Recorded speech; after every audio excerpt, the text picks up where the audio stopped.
Assalamualaikum warahmatullahi wabarakatuh. Selamat datang kembali di channel YouTube saya, Cucu Evi Lusiani.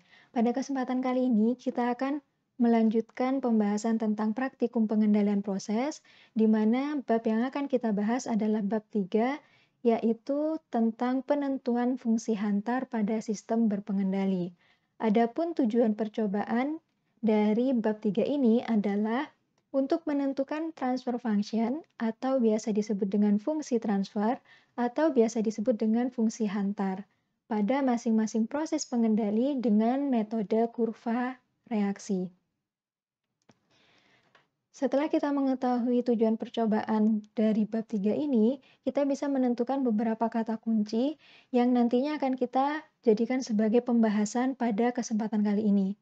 Kata kunci yang pertama yaitu adalah fungsi transfer atau fungsi hantar atau transfer function pada proses pengendali.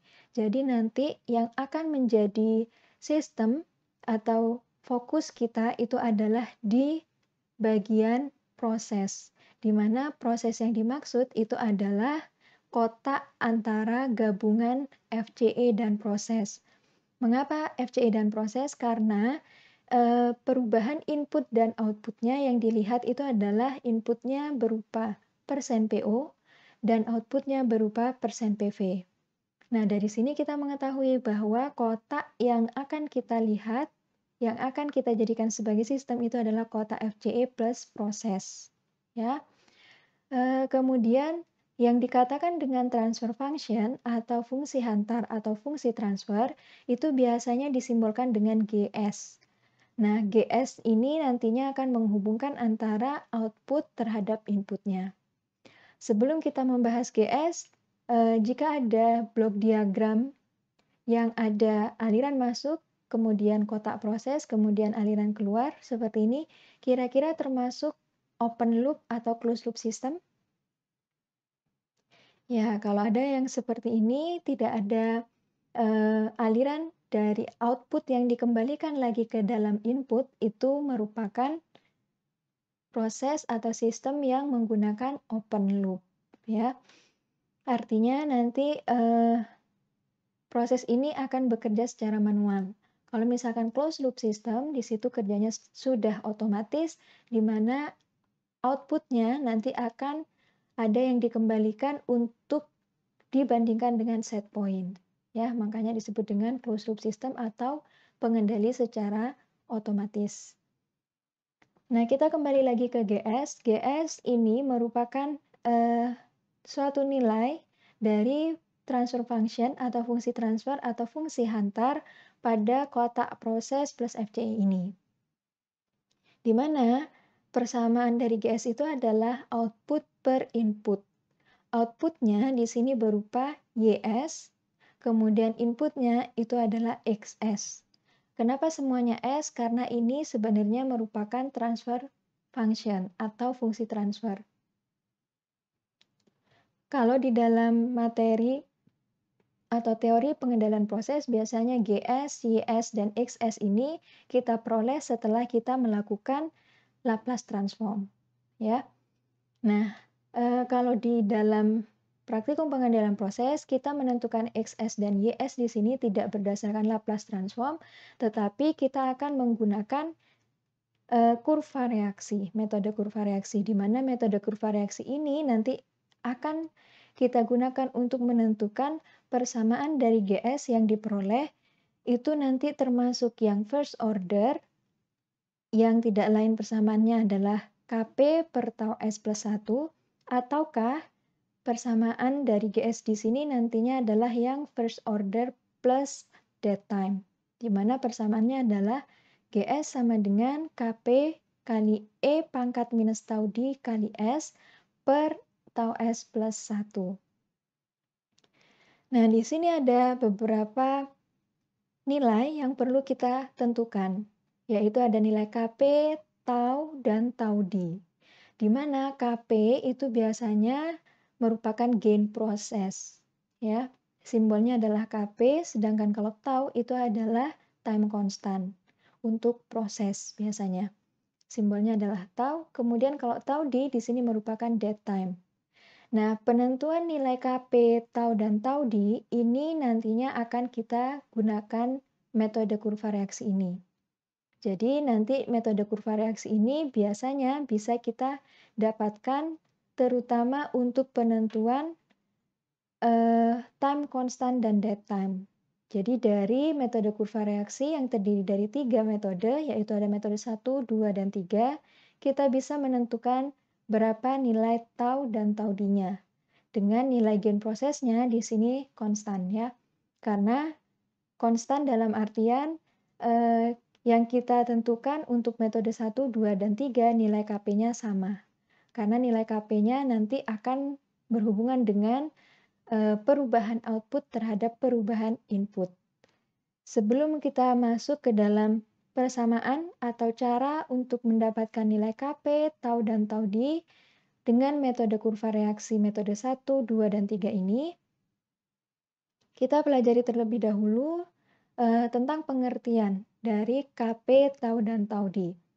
Jadi KP itu adalah nama lainnya gain proses, di mana gain proses ini merupakan bilangan yang menyatakan perbandingan antara perubahan output, di mana perubahan outputnya biasanya merupakan proses variabel yang terjadi atas suatu perubahan input, di mana perubahan inputnya biasanya manipulated variable. Nah, yang menjadi output dan input di sini itu tergantung dari kotak yang kita jadikan acuan. Jadi kalau misalkan di sini dikatakan bahwa perubahan outputnya itu adalah PV, dengan perubahan inputnya itu adalah MV, berarti kotak yang diambil adalah kotak apa? Kalau dalam sistem pengendalian prosesnya, kan ada 4 kotak. Ada kotak proses, ada kotak unit pengukuran, ada kotak pengendali atau controller, dan ada kotak FCE. Kalau di sini outputnya berupa PV, kemudian inputnya itu merupakan MV, berarti kotak yang dipilih adalah kotak proses, ya. Jadi kotak proses yang dipilih. Ketika di sini dikatakan bahwa gain proses itu adalah bilangan yang menyatakan perbandingan antara perubahan output yang terjadi atas perubahan input, di mana perubahan outputnya adalah proses variabel, perubahan inputnya adalah manipulated variable. Tetapi ini sebenarnya tidak harus selamanya gain proses atau KP itu adalah PV terhadap MV. Tapi bisa juga PV dan MV di sini itu tidak selamanya menjadi input dan output jika kita memilih kotak atau sistemnya itu adalah FCE plus proses. Ya, kalau FCE plus proses berarti yang menjadi input itu adalah sinyal MV atau dalam hal ini adalah persen PO dan outputnya itu adalah PV. Dalam hal ini biasanya persen PV. Nah, sehingga gain proses itu juga bisa kita katakan bahwa dia merupakan bilangan yang menyatakan antara perbandingan perubahan output terhadap perubahan input, di mana perubahan outputnya jika kita memilih kotak yang ini, maka outputnya di sini adalah PV, inputnya itu adalah persen PO atau sinyal MV. Jadi hati-hati ya ketika kita mengatakan pengertian dari gain proses atau KP itu adalah bilangan yang menyatakan perbandingan antara perubahan output terhadap perubahan input, di mana output dan inputnya tergantung dari kotak yang kita pilih, apakah kotak proses saja ataukah kotak gabungan antara FCE dan proses. Oke, setelah itu yang bisa kita pahami yaitu pengertian dari tau. Tau di sini biasanya simbolnya itu bisa disimbolkan dengan tau pi.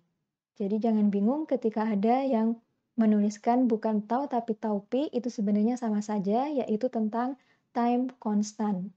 Jadi karena di sini time berarti pasti satuan waktu, di mana time constant itu merupakan waktu yang dicapai respon pada 63,2% dari kondisi steady state-nya. Nah, penentuan nilai tau atau tau P ini itu nantinya akan kita dapat tentukan dengan menggunakan metode 1, 2, atau 3 pada kurva reaksi. Nanti akan kita bahas lebih lanjut tentang time constant. Setelah time constant atau tau P, yang akan kita bahas itu adalah pengertian dari tau D. Tau D biasanya simbolnya bisa juga dituliskan dengan T0 atau theta P, di mana tau D di sini merupakan dead time. Dan pengertian dari dead time itu adalah, ini perlu diperhatikan dengan baik ya, pengertian dari dead time itu merupakan tenggang waktu yang dibutuhkan proses untuk mengeluarkan perubahan output setelah terjadi perubahan input. Jadi di sini tenggang waktu yang dibutuhkan oleh proses tersebut, bagaimana jika di situ dilakukan perubahan input. Inputnya apa? Kalau kotak yang dipilih adalah FCE plus proses, perubahan inputnya adalah persen PO. Yang ingin kita lihat di sini adalah perubahan output, berarti bagaimana perubahan PV-nya setelah kita berikan perubahan persen PO. Berarti akan ada perubahan dari PO1 menjadi PO2. Nah, ketika diubah dari PO1 menjadi PO2, itu bagaimana respon atau PV terhadap waktunya. Apakah dia langsung naik, ataukah dia masih memiliki waktu tunggu untuk menunjukkan respon baru dia naik. Nah, waktu tunggu inilah yang dinamakan dengan dead time. Makanya di sini ada keterangan, selama tenggang waktu itu, output tidak bereaksi sama sekali, seolah-olah dia mati. Atau nilai yang dia tunjukkan itu masih sama dengan nilai awal sebelum terjadi perubahan persen PU. Ya, jadi itu adalah dead time. Tenggang waktu yang dibutuhkan proses untuk mengeluarkan perubahan output atau melakukan respon setelah terjadi perubahan input. Ya, itu adalah dead time. Kemudian setelah kita mengetahui pengertian dari KP, tau, dan todi, kita akan menentukan beberapa persamaan yang bisa kita hitung untuk dapat menentukan berapa nilai KP, tau, dan taudinya dengan menggunakan yang pertama dengan metode kurva reaksi yang metode 1. Di sini untuk metode 1 nantinya kita akan dapat menggambarkan antara kurva input dan kurva output. Tadi dikatakan bahwa dead time itu akan bisa kita lihat jika dilakukan perubahan input. Perubahan inputnya itu bisa kita gambarkan dengan kurva input. Kurva input berarti akan menghubungkan, kalau misalkan tadi kotaknya adalah kotak antara FCE plus proses, berarti inputnya adalah persen PO, outputnya adalah persen PV. Nah, kita ingin melihat bagaimana kurva perubahan dari persen PO-nya. Jadi sumbu Y-nya itu adalah persen PO, sumbu X-nya itu adalah T. Ya, jadi kita beri perubahan dari PO1, langsung kita ubah menjadi PO2 pada waktu T ke 0. Jadi di sini tempat perubahannya, waktu perubahannya. Ya. Dari nilai PO1 langsung menjadi PO2. Jadi perubahannya langsung seketika tanpa perlahan-lahan. Makanya ketika kita beri perubahan yang langsung seperti ini, misal dari PO1 adalah 10%, langsung diubah menjadi 50%, misalkan seperti itu. Nah, itu adalah perubahan yang secara mendadak yang biasanya disebut sebagai perubahan dengan fungsi step. Ya. Jadi perubahan dengan fungsi step itu artinya langsung diubah dari nilai 1 menjadi nilai kedua. Oke. Nah, itu adalah persen PO dari persen PO1 menjadi persen PO2 untuk bisa kita melihat kurva inputnya. Selanjutnya, ketika kita berikan perubahan tepat di PO1 menjadi PO2, apa yang akan ditampilkan oleh kurva outputnya? Yang tidak lain adalah persen PV terhadap waktu. Nah, kita perlu membuat kurva output yang menghubungkan antara persen PV sebagai sumbu Y dan waktu sebagai sumbu X, di mana dimulai untuk membuat profil kurva outputnya di sini, profil PV terhadap waktu di sini, itu tepat ketika diberikan perubahan. Jadi waktunya di sini tetap 0. Ya, ketika T 0 langsung diberi perubahan dari 10 ke 50%, langsung direcord bagaimana respon yang diberikan atau ditunjukkan oleh kurva output. Apakah responnya langsung naik juga ketika persen PO-nya langsung dinaikkan menjadi nilai tertentu, atau malah dia belum memberikan atau menunjukkan perubahan selama selang waktu tertentu. Misalkan masih di sini saja, kemudian di waktu tertentu dia baru naik. Nah, kalau misalkan yang seperti ini, selang waktu tertentunya itulah yang dikatakan dengan dead time. Ya. Jadi ada waktu tunggu untuk kurva output responnya itu memberikan nilai respon seperti perubahan input yang telah diberikan. Itu adalah dead time, ya. Nah, penentuan dead time, kemudian tau dan KP untuk di metode 1 itu bisa dihitung dengan cara KP itu adalah rumusnya delta output per delta input. Delta outputnya itu apa? Delta outputnya berarti persen PV. Ya. Kemudian delta inputnya itu apa? Berarti persen PO. Di sini ada kata delta berarti selisih. Ya. Selisih dari persen PV terhadap persen PO. Jadi di sini delta CS itu adalah PV2 dikurangi PV1, delta persen PO itu adalah persen PO2 dikurangi persen PO1. Dan hati-hati jangan kalian balik ya. Ketika di delta CS kalian menggunakan PV2 dikurangi PV1, maka di delta persen PO kalian juga harus menggunakan persen PO2 dikurangi persen PO1.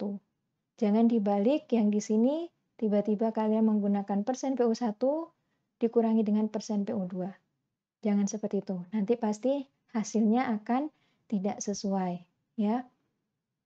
Jadi ketika memang menggunakan 2 dikurangi 1 berarti yang di penyebutnya juga 2 dikurangi 1. Kalau misalkan 1 dikurangi 2 yang pembilangnya berarti di penyebutnya juga 1 dikurangi 2. Gitu ya. Jangan sampai terbalik. Kemudian di sini setelah penentuan KP yang bisa kita tentukan adalah nilai tau. Jadi nilai tau dan tau D itu yang akan membedakan di metode 1, 2, dan 3. Kalau untuk metode 1, penentuan nilai tau itu adalah dari garis tangan. Garis tangan yang dimaksud itu adalah pembuatan garis yang menyinggung kurva. Jadi kurva responnya kan tadi seperti ini, ya, kurva outputnya seperti itu. Nah, untuk kita dapat menentukan berapa nilai taunya, berdasarkan metode 1 ini, kita akan membuat grafik garis singgung yang menyinggung kurva. Caranya bagaimana? Dari titik 0, T0 di sini, ditarik garis yang menyinggung kurva sampai memotong di PV2. Ya, perpotongan dengan PV2 di sini tarik garis ke bawah sampai memotong sumbu T. Jadi sumbu T-nya di sini perpotongannya dari nilai 0 ke T tersebut, itulah yang dikatakan dengan nilai tau atau time constant. Ya, itu yang merupakan nilai time constant.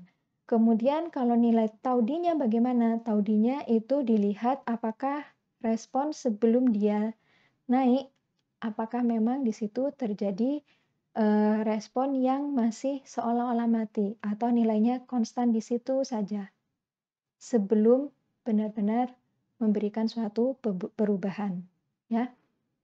Nah, dari ketiga nilai ini, KP, tau, dan tau D, kita bisa menentukan bahwa nantinya bagaimana fungsi transfer dari alat yang akan kita tentukan fungsi transfernya. Apakah termasuk fungsi transfer yang orde 1 ataukah yang orde 1 plus dead time. Kalau memang di sini responnya tidak menunjukkan nilai yang tetap sama terus sekian lama, waktu tertentu, berarti dia tanpa dead time. Kalau tanpa dead time berarti termasuk yang first order. Sehingga kalian bisa tuliskan nanti GS-nya sama dengan KP per tau S plus 1. Ya. Nah, KP per tau S plus 1. Nilai KP-nya kalian masukkan sesuai dengan perhitungan yang di sini. Kemudian taunya kalian masukkan sesuai dengan perhitungan dan penggambaran di dalam kurva reaksi metode 1. Sehingga nanti nilai KP berarti suatu nilai ya. KP tertentu, nilai taunya juga tertentu kali S plus 1. Jika memang tidak ada dead time. Ya, seperti itu. Nah, sekarang agar lebih jelas, saya ingin menjelaskan tentang penggambaran garis singgung untuk menentukan nilai tau dan tau D. Jadi, kalau kita sudah melakukan praktikum, biasanya kita akan mendapatkan data, ya, data PV setiap waktu. Setelah kita berikan perubahan persen PO, ya, hati-hati di sini persen PV-nya direcord setelah terjadi perubahan persen PO. Jadi telah dilakukan persen PO diubah menjadi persen PO2. Tepat setelah persen PO1 diubah menjadi persen PO2, ternyata responnya di sini memberikan kurva yang seperti ini, misalkan. Ya. Nah, di sini makanya ditulis T-nya itu sama dengan 0. Karena tadi kurva ini diambil tepat setelah terjadi perubahan persen PO. Kalau misalkan tidak tepat terjadi perubahan persen PO, bagaimana? Nanti penentuan nilai tau D akan sangat berpengaruh. Karena pengertian dari tau D itu adalah tenggang waktu yang dibutuhkan oleh respon untuk memberikan kurva output atau nilai output setelah terjadi perubahan input. Seperti itu ya. Kalau misalkan di situ nilai yang kalian record adalah sebelum terjadi perubahan input kalian record, nanti pasti akan terikut nilai yang sebelumnya. Ya, waktu sebelum terjadi perubahan input itu akan kalian record sebagai tau D jadinya. Padahal pengertian tau D itu adalah tenggang waktu yang dibutuhkan oleh respon, oleh proses untuk memberikan respon ya setelah terjadi perubahan input. Oke. Nah, di sini yang perlu diperhatikan dalam menggambar kurva output ya, itu adalah sumbu Y-nya adalah persen PV, sumbu X-nya adalah waktu. Nah, kemudian setelah itu kita tentukan di mana titik PV1-nya. PV1 adalah nilai PV yang tercapai pada kondisi steady state saat persen PO1. Ya, jadi persen PO1 kan ditunggu sampai dia steady state. Nah, nilai steady state dari PV-nya itu berapa? Itu dicatat sebagai PV1. Kemudian, tepat setelah dilakukan perubahan persen PO menjadi PO2, maka kita akan merecord ya, merecord nilai PV-nya setiap waktu. Nah, kemudian ketika PV yang kedua di situ sudah mencapai nilai kondisi yang steady state, maka itu catatlah sebagai PV2. Dan di grafiknya kalian buatlah batasan untuk PV2 dan PV1. Ini untuk memudahkan kalian dalam menggambar dan menentukan nilai tau dan tau di menggunakan metode 1, 2, dan 3. Ya.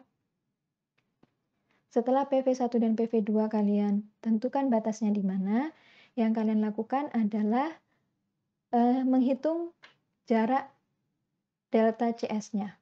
Delta CS itu apa? PV2 dikurangi PV1. Ya. Ini nilainya berapa, itu nanti akan dijadikan sebagai dasar perhitungan untuk menghitung nilai KP. Ya. Jadi delta CS-nya sudah diketahui berapa, persen PO-nya, deltanya berapa. Sehingga di sini delta CS per delta persen PO. Dan hati-hati, satuan dari KP di sini tergantung ya, tergantung dari PV yang terbaca. Kalau misalkan PV-nya di sini dalam satuan persen, berarti persen per persen. Tapi bisa juga PV-nya tidak dalam satuan persen, tapi misalkan dalam derajat Celcius. Berarti derajat Celcius per, misalkan persen PO-nya persen. Kemudian mungkin PV-nya di sini dalam satuan meter, berarti meter per persen. Jadi satuan dari KP itu tergantung dari delta CS dan delta persen PO yang digunakan, atau delta output satuannya itu digunakan apa. Kalau di sini outputnya kan adalah PV dalam satuan persen, berarti satuannya persen, per delta input, di mana delta inputnya di situ disesuaikan satuannya apa. Oke, jadi itu adalah satuan untuk KP. Setelah kita menentukan nilai KP-nya berapa, yang bisa kita lakukan selanjutnya itu adalah menentukan nilai tau. Ya. Nilai tau di sini bisa kita peroleh dari mana? Dengan menggambar garis singgung yang menyinggung kurva dari T0. Ya. Jadi dari T0, di sini T0, kalian gambar garis singgung yang menyinggung kurva sampai memotong di batas PV2. Nah, di sini kenapa saya memilih dari T0? Karena dari kurva ini, dari kurva output yang ditunjukkan, itu tidak terjadi dead time. Jadi taudinya 0. Kenapa di sini dikatakan taudinya 0? Karena ketika tepat dilakukan perubahan persen PO1 menjadi persen PO2, di sini tidak ada waktu tunggu. Ya, langsung dia naik juga. Setelah itu langsung konstan. Oke, nanti akan saya tunjukkan bagaimana jika taudinya tidak sama dengan 0. Nah, tadi ketika dari T0 kita tarik garis singgung, garis yang menyinggung kurva sampai memotong di batas PV2. Setelah itu dari batas tersebut perpotongannya kita tarik garis ke bawah sampai di perpotongan dengan sumbu X-nya, yang tidak lain adalah T. Dari jarak antara 0 sampai T tersebut itu dikatakan sebagai tau atau time constant. Nah, dari sini bisa kita tentukan nantinya berapa nilai taunya. Nah, hati-hati dalam penggambaran grafik karena yang akan kita baca itu adalah berapa nilai tau jarak dari 0 ke sini ini, itu kan akan sangat tergantung berdasarkan skala, ya, skala dari grafik yang kalian buat. Oke. Jadi hati-hati dalam membuat grafiknya, paling tidak di situ skalanya harus tertentu dan memang simetris, ya. Nah, nanti akan saya tunjukkan bagaimana cara membaca skala dari grafik yang telah kalian buat. Oke. Nah, di sini yang penting kalian pahami dulu konsepnya. Untuk metode 1, dalam penentuan nilai tau itu adalah dengan cara membuat garis yang menyinggung kurva dari T0 sampai memotong di PV2, batas garis PV2, kemudian ditarik garis ke bawah sampai memotong sumbu X. Dan jarak antara 0 sampai perpotongan sumbu X tersebut itu merupakan nilai tau. Oke. Kemudian untuk tau D-nya di sini sama dengan 0 karena memang tidak ada waktu tunggu atau tenggang waktu yang dibutuhkan untuk proses memberikan respon setelah terjadi perubahan input. Oke. Nah, yang perlu diperhatikan untuk tau dan tau D itu keduanya satuannya harus satuan waktu. Karena dua-duanya adalah time. Yang satunya adalah time constant, yang satunya adalah dead time. Jadi, satuannya itu pasti satuan waktu. Oke? Nah, itu adalah metode 1 yang bisa kita gambarkan dan jelaskan bagaimana penentuan nilai KP, tau, dan tau D. Jika nilai tau D yang dipilih dan digambar di sini adalah tau D sama dengan 0. Nah, sekarang bagaimana jika nilai tau D-nya itu tidak sama dengan 0? Nah, untuk tau D yang tidak sama dengan 0, pastinya nanti fungsi transfernya akan masuk di fungsi transfer yang ini. Jadi, first order plus dead time. Kalau yang di sebelumnya, karena di situ tau D-nya sama dengan 0, maka fungsi transfernya di sini pasti termasuk yang first order. Ya, first order berarti GS-nya pasti di situ sama dengan KP per tau kali S plus 1. Jadi nilai KP-nya di sini yang diperoleh kalian masukkan ke dalam GS, taunya kalian masukkan juga ke dalam GS. Oke. Nah, sekarang yang akan kita bahas jika di sini melibatkan proses dead time, ya. Ketika ada dead time, biasanya gambar dari kurva outputnya itu adalah seperti ini. Jadi sumbu Y-nya tetap persen PO, sumbu Y-nya tetap persen PV, kemudian sumbu X-nya adalah T. Tahapannya sama, kalian harus menggambar batas PV1 dan PV2. Kalau kalian perhatikan di sini, untuk yang proses melibatkan dead time, itu ada waktu tunggu atau tenggang waktu yang dibutuhkan ketika T0 di sini kan persen PO berarti sudah diubah ya.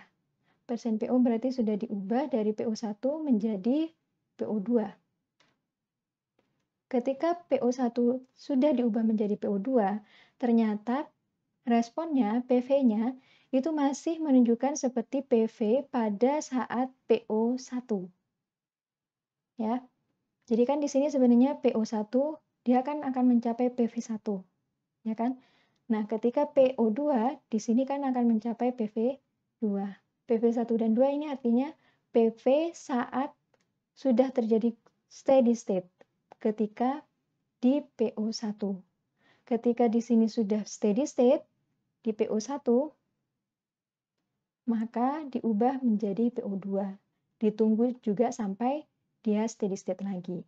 Nah, ternyata ketika tepat diubah dari PO1 menjadi PO2, ternyata respon yang ditunjukkan oleh sistem tersebut itu masih seperti nilai pada PV1 ketika di PO1. Ya, padahal PO-nya sudah menjadi PO2, tapi responnya masih seperti di PV1. Baru setelah sekian waktu, dia baru naik secara perlahan dan kemudian bisa steady state mencapai di PV2. Nah, tenggang waktu inilah yang dikatakan dengan dead time. Ya, jadi tenggang waktu yang dibutuhkan oleh proses untuk memberikan respon setelah terjadi perubahan input. Oke. Nah, di sini setelah kalian menggambarkan batas PV1 dan PV2, kalian bisa menghitung sama kayak tadi, yaitu delta CS, dan menghitung berapa nilai KP. Yang membedakan di sini adalah penentuan nilai tau.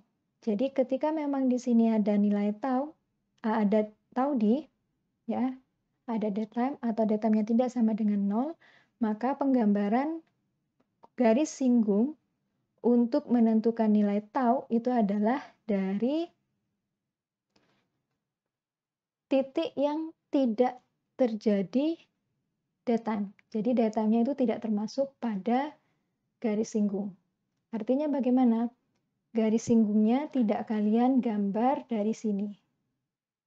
Tidak seperti itu, tidak dari 0 ya. Tidak dari 0 tetapi dari setelah dead time. Jadi di sini dari setelah dead time ditarik garis yang menyinggung kurva sampai memotong di PV2. Ketika perpotongan dengan garis PV2, kalian tarik garis ke bawah. Nah, dari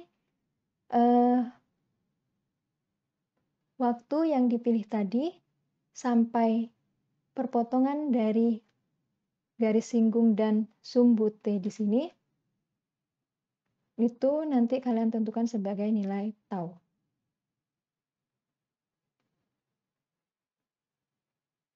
Jadi itu adalah penentuan nilai tau berdasarkan metode 1 ketika memang terjadi atau ada dead time.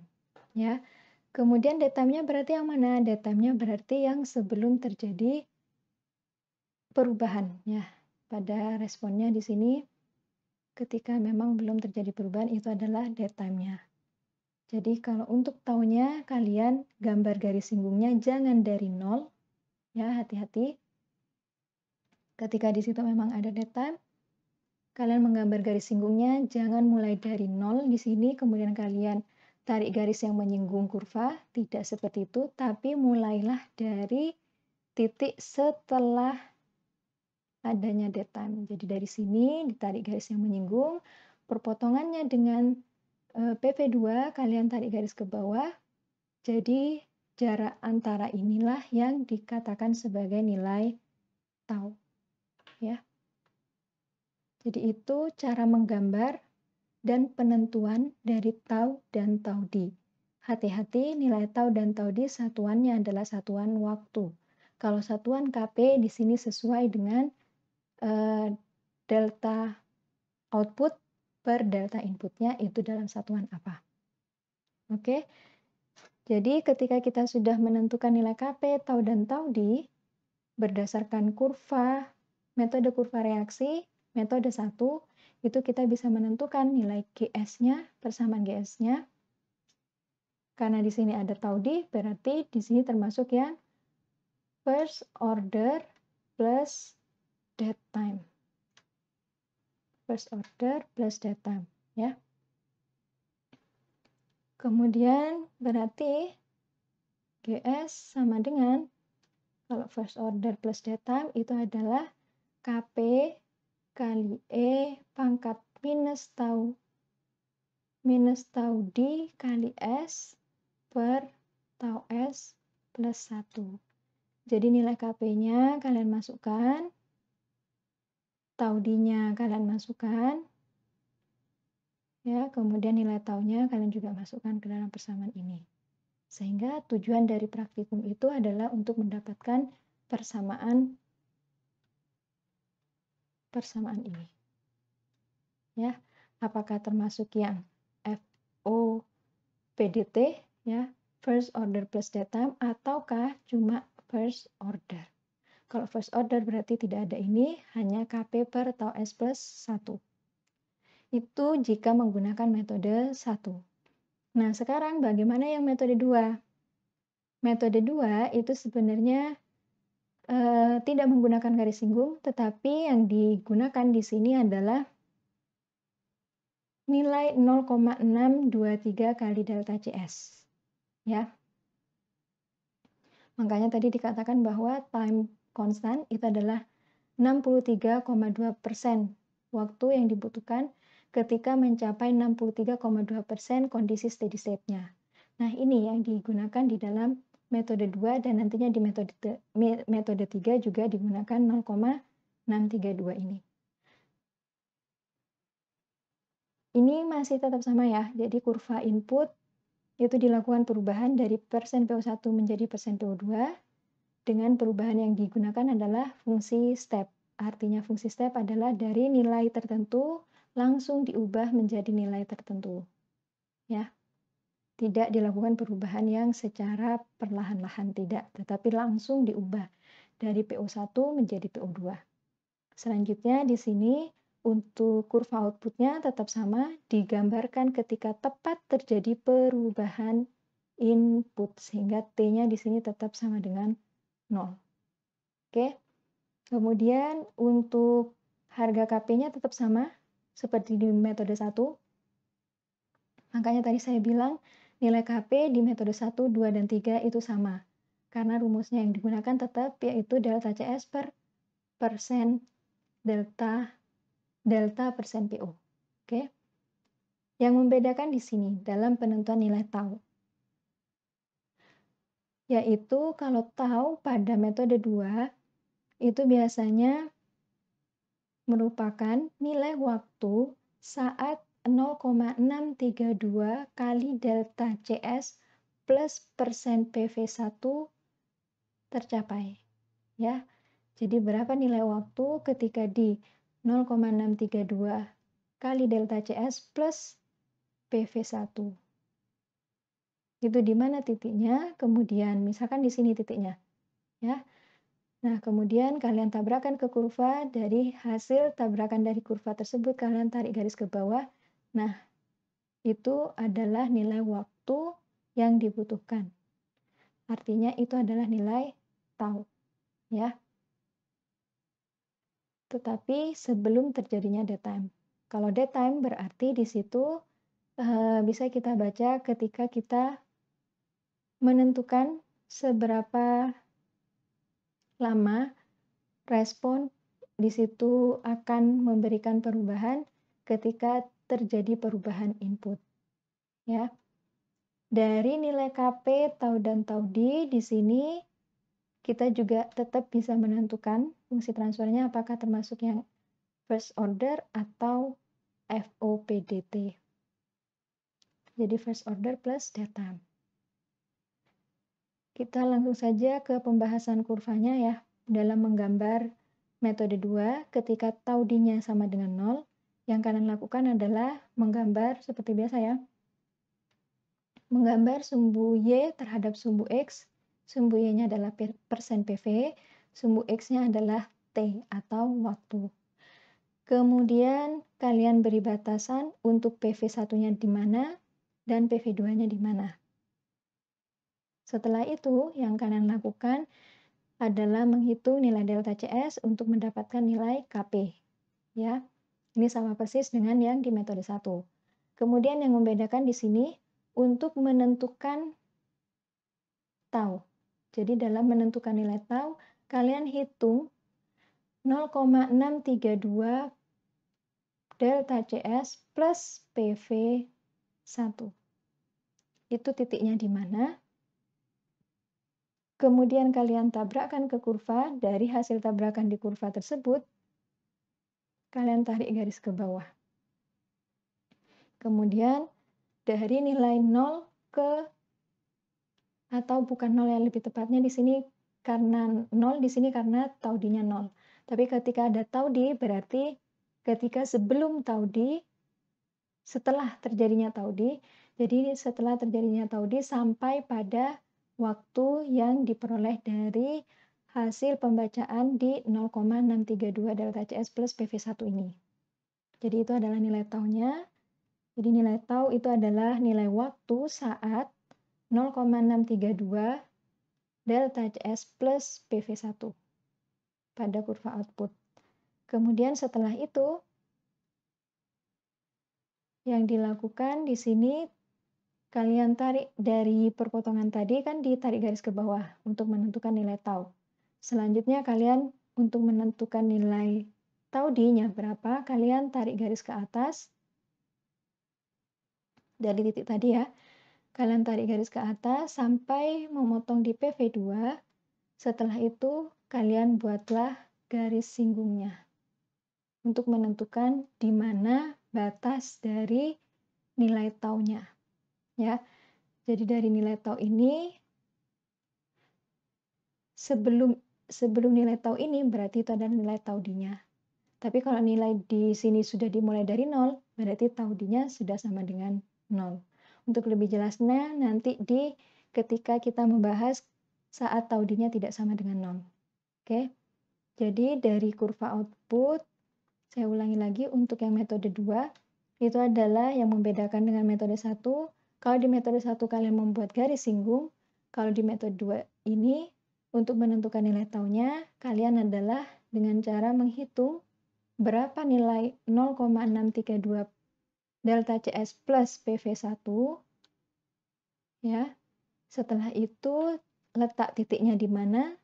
Kemudian kalian tabrakkan ke kurva, dari hasil tabrakan ke kurva itu kalian tarik garis ke bawah, kemudian kalian tentukan berapa nilai taunya. Jika nilai tau D-nya di sini 0, maka dari 0 ke nilai T tersebut. Itu adalah nilai tau. Di sini nilai tau D-nya kalian bisa dapatkan dengan cara dari titik tadi kalian tarik garis ke atas, kemudian kalian singgungkan ke kurva. Hasil perpotongan dengan sumbu X-nya atau sumbu waktunya itu adalah batas untuk nilai tau D-nya.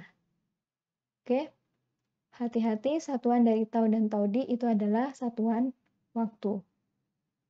Bisa menit, bisa sekon, bisa jam. Kemudian bagaimana jika terjadi dead time? Ketika terjadi dead time, ya seperti ini, maka penggambaran grafiknya nanti berarti akan termasuk di yang ini ya, first order plus dead time. Kalau yang sebelumnya tadi, karena tidak terjadi dead time, berarti yang ini berarti termasuk di first order. Oke? Sehingga nilai GS-nya itu adalah KP per tau kali S plus 1. Sedangkan jika terjadi dead time atau terdapat dead time pada proses tersebut, maka persamaan fungsi transfernya nanti akan masuk yang FOPDT atau first order plus dead time, yaitu GS sama dengan KP kali E pangkat minus tau DS per tau S plus 1. Nah, di sini kalau misalkan kita akan menghitung atau menggambar metode 2, jika tau D-nya tidak sama dengan 0. Maka di sini sumbu Y-nya tetap sama ya dengan sumbu X-nya yaitu persen PV dan T. Kemudian batas PV1, batas PV2, kemudian kalian hitung berapa delta CS-nya, kemudian tentukan nilai KP. Setelah itu, yang akan kalian lakukan adalah hitung berapa nilai 0,632 plus delta CS, 0,632 delta CS plus PV1, ya, harus di PV1 karena apa? Mulainya di sini mulai di PV1, tidak mulai dari 0. Makanya nanti akan sangat berpengaruh ini. Harus plus PV1, kemudian kalian tabrakkan dengan kurva, tarik garis ke bawah, kemudian tentukan itu sebagai nilai tau. Taunya dimulai dari mana perhitungannya? Dari setelah kalian tarik garis ke atas, ya, titik tersebut kalian tarik garis ke atas, kemudian buatlah garis yang menyinggung kurva tersebut. Perpotongan dengan sumbu X-nya itu merupakan batas dari dead time-nya. Jadi nilai dead time-nya dari 0 sampai batas dari garis singgung yang memotong sumbu X-nya. Itu adalah ketika kita menggambar di metode 2. Jadi penentuan nilai tau dan tau D-nya berdasarkan kurva. Kalau nilai taunya di sini berdasarkan perhitungan letak dari titik 0,632 delta CS plus PV1-nya di mana, setelah itu tabrakkan ke kurva, setelah itu tarik garis ke bawah. Itu adalah batas untuk taunya. Dimulai dari mana taunya? Dimulai dari kalian tarik garis ke atas dari titik tadi, kemudian dari situ kalian tarik garis yang menyinggung kurva dan perpotongan dari garis singgung tersebut sampai di sumbu X-nya itu merupakan batas untuk taunya dan batasan untuk nilai tau D-nya. Jadi dari 0 sampai nilai perpotongan garis singgung terhadap sumbu T tersebut, itu yang merupakan nilai tau D. Oke, jadi itu untuk kurva output jika kita menggunakan metode 2 dalam menentukan nilai tau dan tau D ketika tau D-nya tidak sama dengan 0. Sehingga di sini nanti kita bisa menyimpulkan GS-nya itu termasuk yang FOPDT, first order plus dead time. Dengan persamaan GS-nya berarti KP kali E pangkat minus tau D kali S per tau S plus 1. Nilai KP-nya kalian masukkan dari sini, nilai tau D-nya kalian masukkan dari sini, nilai tau-nya kalian masukkan dari sini. Ya, sehingga diperoleh persamaan untuk fungsi transfernya dengan menggunakan metode 2. Selanjutnya adalah jika kita menggunakan metode 3. Metode 3 ini sebenarnya yang paling banyak digunakan. Karena dengan metode 3, penentuan nilai KP, tau dan tau D itu lebih akurat dibandingkan dengan metode 1 dan 2. Karena kalau di metode 1 dan 2, metode 1 kita menggunakan garis singgung di mana membuat garis singgung itu sebenarnya tergantung dari tingkat ketelitian seseorang, ya kan? Berbeda pandangan, sudut pandang, maka biasanya di situ penggambaran garis singgungnya juga akan berbeda. Makanya metode 3 di sini tidak menggunakan garis singgung, tetapi setelah terjadi perubahan input, yaitu dari PO1 tepat menjadi PO2 dengan perubahan yaitu fungsi step, biasanya kurva outputnya nanti untuk ditentukan nilai KP, tau dan tau D-nya itu dengan menggunakan ini 0,632 kali delta CS sama seperti di metode 2. Di sini harus di plus PV1. Titiknya di mana? Kemudian kalian tabrakan ke kurva. Dari hasil tabrakan ke kurva tersebut, tarik garis ke bawah yang memotong sumbu T itu merupakan T2.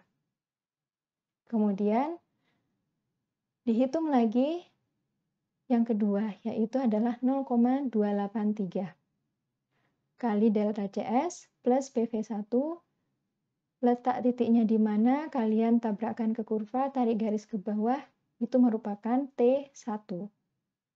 Kemudian, untuk KP-nya sama persis seperti di metode 1 dan 2, yang berbeda ini, nilai tau. Tau di sini adalah 3/2 kali T2 minus T1. Jadi T2-nya merupakan ini tadi setelah 0,632 kali delta CS plus PV1 ditabrakkan ke kurva ditarik garis ke bawah. Kemudian kalau T1 itu yang 0,283 kali delta CS plus PV1 ditabrakkan ke kurva ditarik garis ke bawah, itu adalah nilai T1. Berdasarkan nilai tau di sini nanti kita bisa menghitung nilai tau D. Nah, tau D-nya itu tidak berdasarkan kurva tetapi dihitung. Kalau di metode 3 ini, yaitu selisih antara T2 dengan tau. Dari nilai KP, tau dan tau D, itu nanti kita bisa sama seperti tadi menentukan fungsi transfer. Apakah termasuk yang first order ataukah termasuk yang FOPDT, first order plus dead time. Jadi ketika kita akan menggambarkan kurva outputnya, ini lebih mudah ya dibandingkan dengan metode 1 dan metode 2. Di sini sama kayak tadi, sumbu Y-nya adalah persen PV, sumbu X-nya adalah T. Kemudian gambarkan batas untuk PV1 dan PV2-nya di mana. Setelah itu delta CS-nya dihitung, kemudian hitunglah berapa nilai KP-nya. Yang perlu diperhatikan di sini penentuan 0,632 kali delta CS plus PV1 itu sama persis dengan di metode 2. Titiknya di mana kalian tabrakkan ke kurva, kemudian tarik garis ke bawah. Itu merupakan T2. Ya, T2. Kemudian T2-nya berarti dari sini ya. Dari 0. Jadi dari 0 ke T2. Kemudian di sini untuk yang T1 itu adalah 0,283 kali delta CS plus PV1 juga di sini ya. Plus PV1.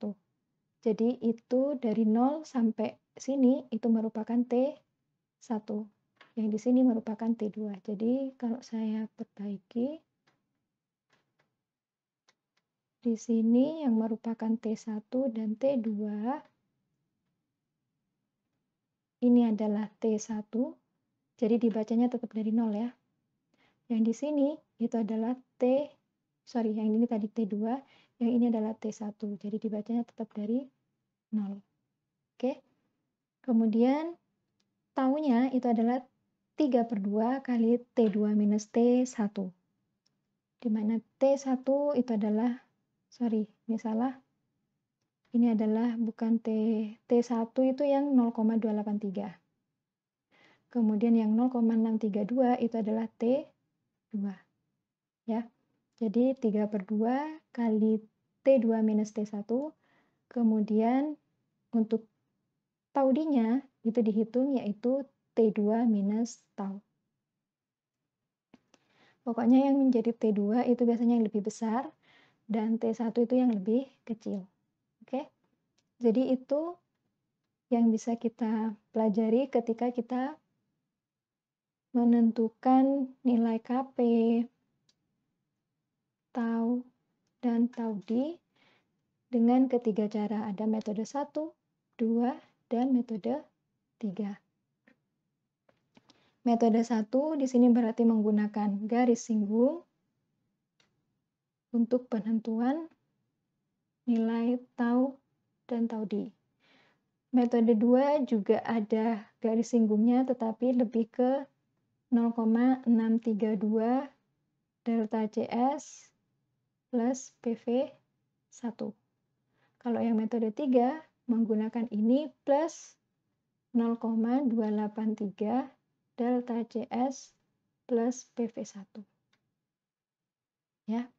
Nah, dari ketiga metode ini sebenarnya yang paling akurat itu adalah yang metode 3 karena tidak menggunakan grafik secara sepenuhnya tetapi dalam penentuan tau dan tau D itu ada persamaan yang digunakan.